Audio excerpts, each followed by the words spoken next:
I'm excited because I've just discovered I have a hidden talent, creating fuel leaks where there was no fuel leaks to begin with. And in my latest adventure on my carburetor, I've over-tightened one of my fuel bowl bolts, and as you can see here, fuel is leaving in copious amounts. So rather than drive around and catch on fire, I've ordered a Helicoil kit off the internet, and we're going to fix up my carby so we don't catch fire and I can continue to cruise. So let's bang that carby off and get stuck straight into it. Let me show you what I've bought to fix up this deal. And it's a Polycarb Helicoil thread repair kit, and I've got this particular kit here from a joint in Echuca called All Carb. This was about 85 bucks. Now, compared to the Holly version, the price for that in Australia is like 220 bucks. So Holly, you can stick that. Now, I know in the States, the Holly kits go for about 85 bucks, but the fact is, everything's a bit more expensive here in Australia than it is in the land of hamburgers and freedom. So this is the kit here. It's got these 12 to 24 threads, I suppose, whatever these things are called, helicoils. You've got an installer tool, which is this thing here.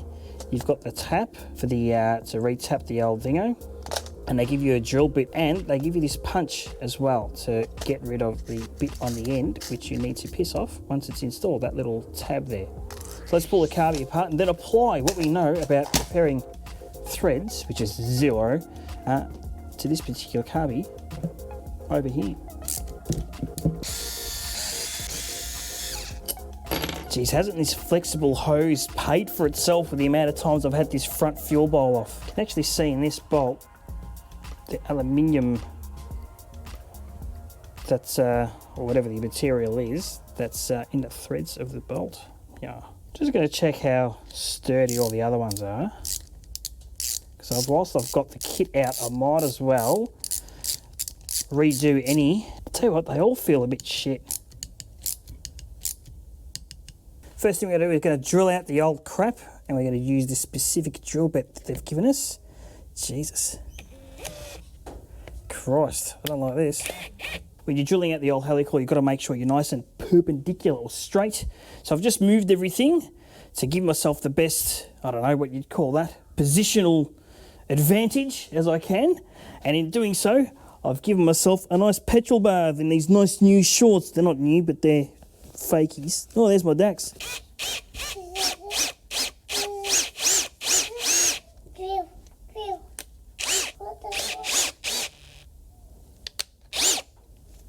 It's all the old crap coming out. Just going to go little bit by little bit.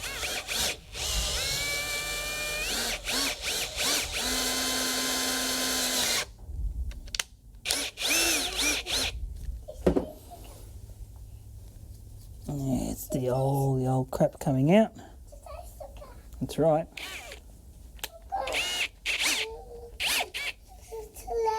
It's too loud? Daddy's car's too loud? I think that's done the job. Okay, we're just going to blow all the crap out. Max wants to have a look.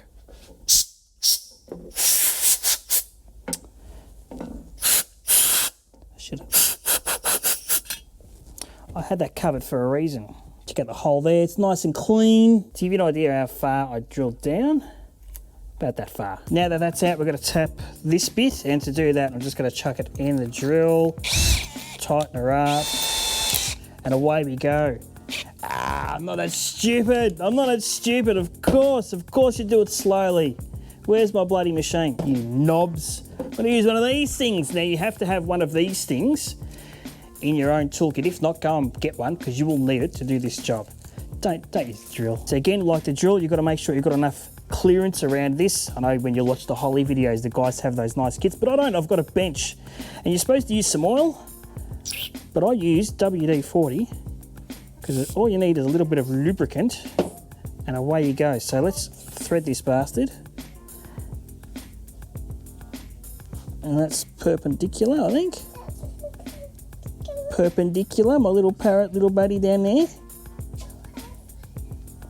So you go in a couple of turns and then out.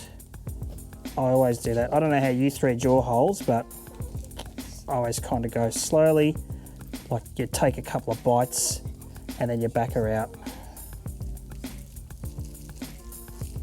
And then give it a bit of a squirt.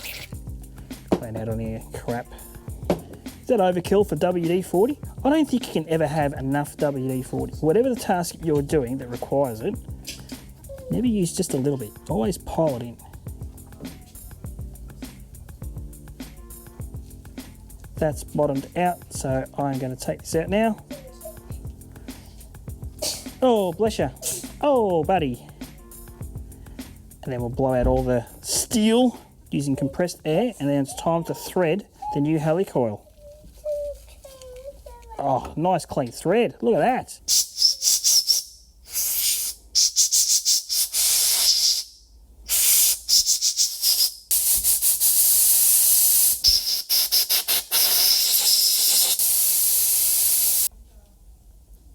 Looks pretty good. Okay, to put the new helicoil on now, you need this helicoil installer tool, and you've got to put the bit with the little tab over the tool like so, so it sits in like now, and then one simply threads it in to its new home like this. There we go. It's going in beautifully.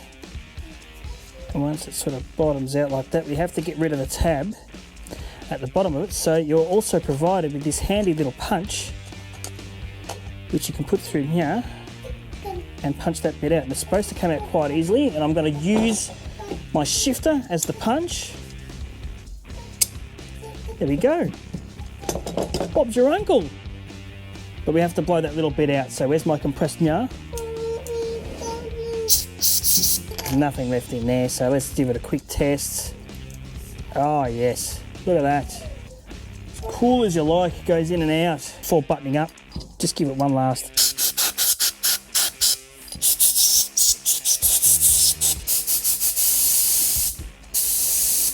Metering block goes back on.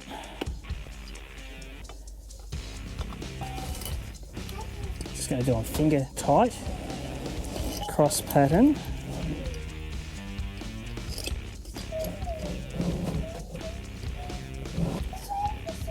Hand tight, hand tight. Oh, that's nice and tight, that last one there, beautiful. Hand tight, let's do this one hand tight as well. Oh yeah, nice and strong. Beautiful. This one hand tight.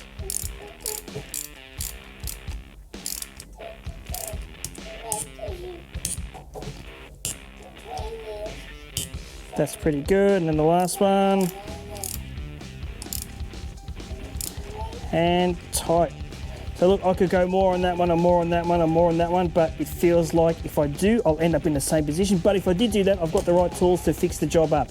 And also, I did purchase some new of these gaskets for the bolts, but they look in pretty good nick, so they're there just for safety. So before I put the carby back on, I've just checked the gasket. It looks okay. I've got a spare one. Gasket, that's right. I've also nipped up these carby stubs. A couple of them were a little bit loose, so I've just done them up hand tight so they don't rattle about. You ever notice how American YouTubers always say go ahead? So I'm going to go ahead and just put the carburetor back on and go ahead and snug up these bolts. Well, I'm going to just chuck this bastard on, tighten it up, and away we go. That's how we do it in Australia. Right. Get that up here. What am I doing here? That goes here. What? Okay, for some reason the audio shit itself, so let's commentate what's going on here. Let's just chuck the carby back on. Everything hand tight only. Crank the car. Let's finally test for fuel leaks. Checking. Dries a bone. Success! How good's that? Unnecessary rev. Everyone loves that, especially the neighbours. Still dry, we're all good. Another one. Oh no, we're just checking under here too. Perfect. Everything is dry. Dickhead. Oh, hang on a second. What PCV valve? Want to put that on? You moron. Okay, another rev. And here's me telling you how good a job I've done and that I'll never have to do any Helicoil repairs again until they all started to leak moments later. Because this thing worked so well on the one threaded fuel bowl screw, I've gone and done the rest of them. Yeah, that's right. It's got nothing to do with the fact that I threaded the other ones moments after I repaired the first one, but hey, luckily I have this kit and it has paid for itself. So I hope this video has been useful to you. Don't despair if you thread one of those things. Get a kit, sort it out, you can do it, and you can get on with your life. See you in another video.